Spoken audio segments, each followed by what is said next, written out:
Queridos irmãos, eu sou o pastor Clóvis Milhomem, auxiliar na Assembleia de Deus em Caxias, igreja presidida pelo nosso reverendo pastor Caetano Jorge Soares, na pessoa de quem eu cumprimento a todos com a paz do Senhor Jesus.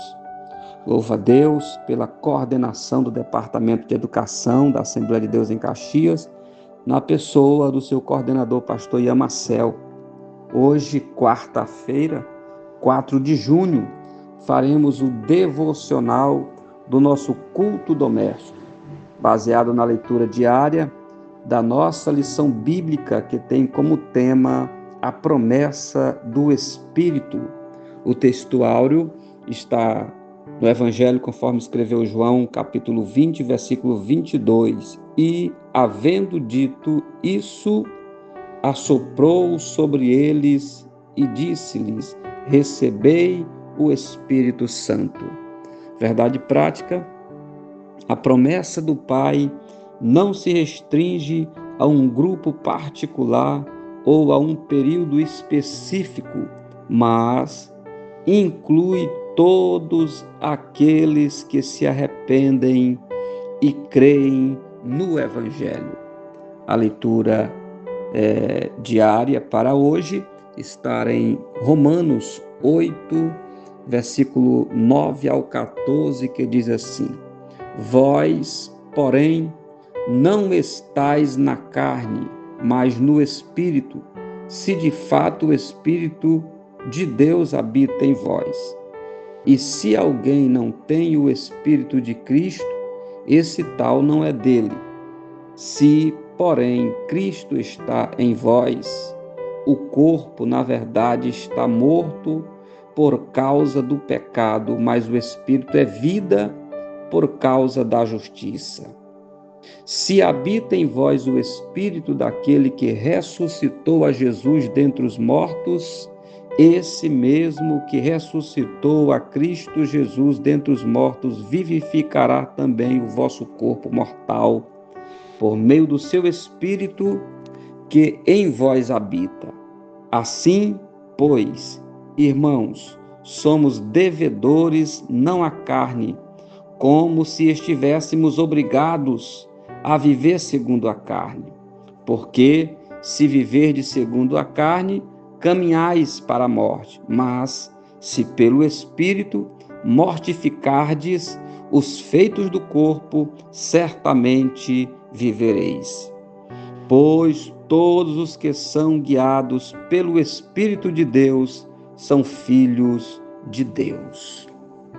Queridos, este texto de Romanos nos convida a uma compreensão profunda sobre a nova identidade do cristão em Cristo Jesus. Paulo, ele faz uma clara distinção entre viver segundo a carne e viver segundo o Espírito. No versículo 9, Paulo afirma que os cristãos não estão mais na carne, ou seja, não estão mais sob o domínio do pecado. Isso só é verdade se o Espírito de Deus habita na pessoa.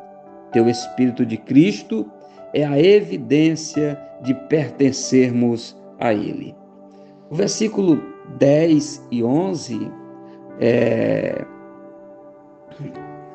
nós vamos observar o seguinte: embora o corpo esteja sujeito à morte por causa do pecado, o Espírito ele traz vida. E mais, aquele que ressuscitou Jesus vivificará também nosso corpo mortal. Ou seja, a promessa de vida eterna e também de poder presente para viver de maneira santa. Versículo 12 e 13, Paulo ele declara que não devemos mais nada à carne.